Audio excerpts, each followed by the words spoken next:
அனைவருக்கும் வணக்கம். TNPSC medieval India என்ற பகுதியிலிருந்து டிஎன்பிஎஸ்சியில் கேட்கப்பட்ட வினாக்களின் தொகுப்பை நம்ம பார்த்து கொண்டிருக்கிறோம்.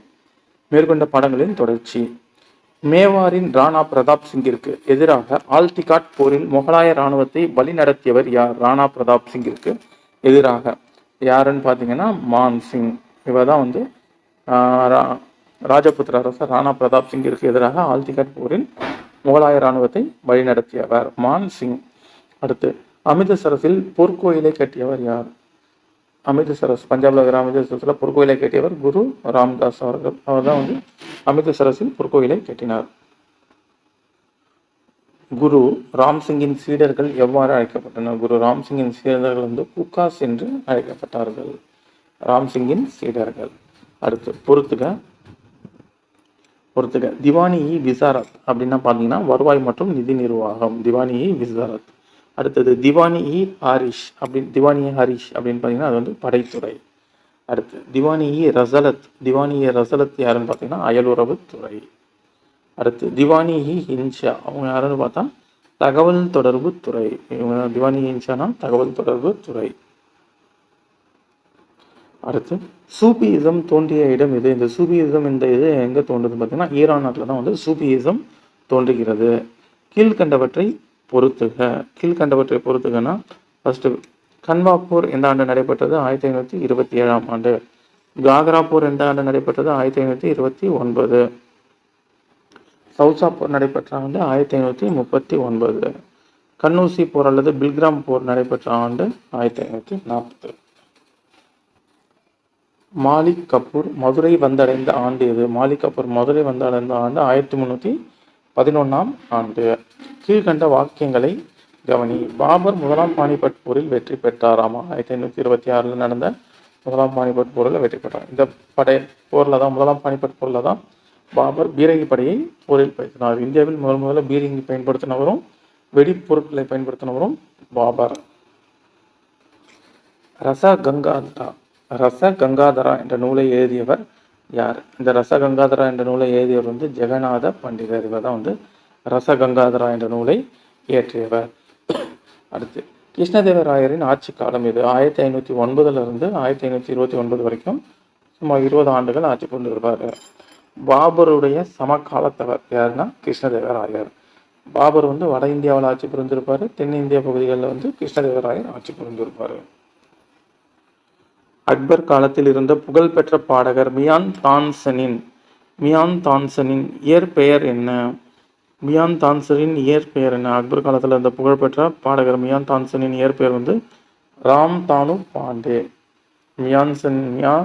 தான்சனின் இயற்பெயர் ராம் தானு பாண்டே. பாபரின் மரணத்திற்கு பிறகு அவரது மூத்த மகனாகிய ஹுமாயூன் எந்த ஆண்டு முகலாய மன்னராக பொறுப்பேற்றார்? 1530. 1530 பாபரும் இறக்குறாரு. அதே ஆண்டு ஹுமாயூன் முகலாய பேரரசாக பொறுப்பும் ஏற்றுக்கொள்கிறார். யாருடைய படையெடுப்பு முகலாய பேரரசுக்கு சாவுமணி அளித்தது? யாருடைய படையெடுப்பு முகலாய பேரரசுனா அகமது ஷா அப்தலி என்ற ஈரான் நாட்டுக்காரர்களுடைய படையெடுப்பு தான் முகலாய மராட்டிய பேரரசு வீழ்ச்சிக்கு சாவுமணி அளித்தது. அடுத்து, அக்பர் பதேபூர் சிக்ரியில் புலந்தர் வாசாவை கட்டினார். சரியானது. அவர் குஜராத்திற்கு நினைவாக அது கட்டப்பட்டது. அப்போ ரெண்டுமே சரியாக உள்ளது. சிவாஜி யாருடன் புரந்தர் உடன்படிக்கை செய்து கொண்டார்? ராஜா ஜெய்சிங் என்பவருடன் புரந்தர் உடன்படிக்கை செய்து கொண்டார். அடுத்து, சிவாஜியின் வருவாய்த்துறை அலுவலர்கள் எவ்வாறு அழைக்கப்பட்டனர்? கர்குன்ஸ் என்று அழைக்கப்பட்டார்கள். பொறுத்துக. கைலாசநாதர் கோயில். இந்த கைலாசநாதர் கோயிலை கட்டியவர் யார் அப்படின்னு பார்த்தீங்கன்னா முதலாம் ராஜசிம்மன். அடுத்து, மண்டகப்பட்டு. இந்த மண்டகப்பட்டு என்ற கோயிலை கட்டியவர் யாருன்னு பார்த்தீங்கன்னா முதலாம் மகேந்திரவர்மன். கடற்கரை கோயிலை கட்டியவர் யார் அப்படின்னா மாமல்லபுரம். கடற்கரை கோயில்னாலே அது மாமல்லபுரம். குபுமியான் மலை கல்வெட்டு அதுன்னு கேட்டீங்கன்னா அது இசை கல்வெட்டு.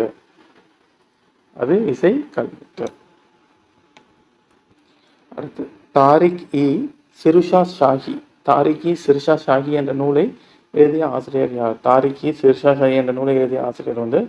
அப்பாஸ் கான் சர்வானி. இந்த அப்பாஸ் கான் சர்வானி என்பவர் தான் வந்து தாரிகி ஷெர்ஷா ஷாஹி என்ற நூலை இயற்றியவர்.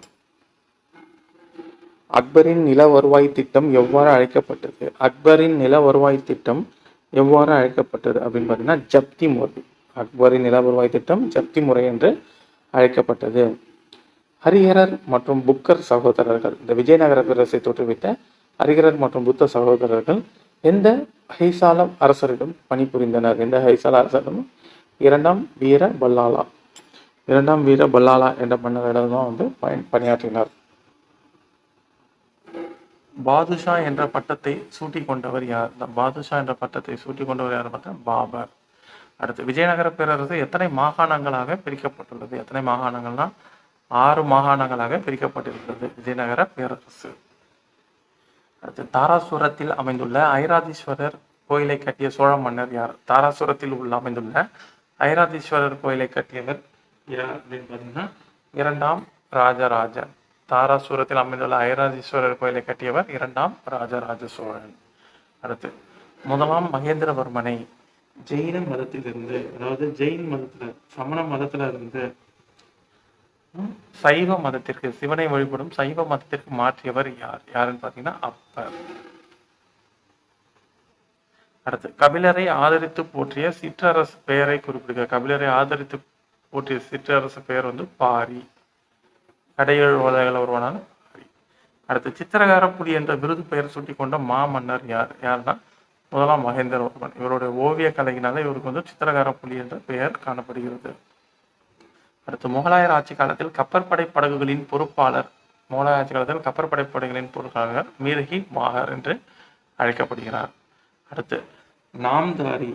இந்த நாம்தாரி இயக்கத்தை தோற்றுவித்தவர் யார்? யார் இந்த நாம்தாரி இயக்கத்தை தோற்றுவித்தவர் அப்படின்னு பார்த்தா பாபா ராம்சிங் என்பவர் தான் வந்து இந்த நாம்தாரி இயக்கத்தை தோற்றுவித்தவர்.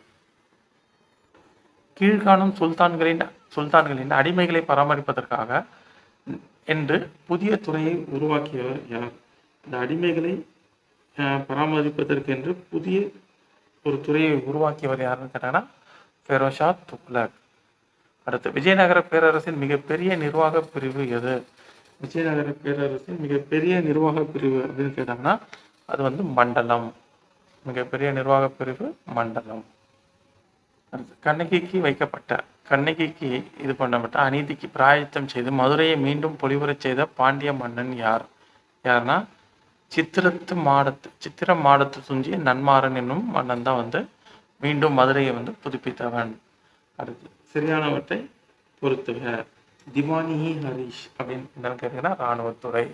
திவானிஹி பண்டகன் அப்படின்னா அது வந்து அடிமைகள் துறை.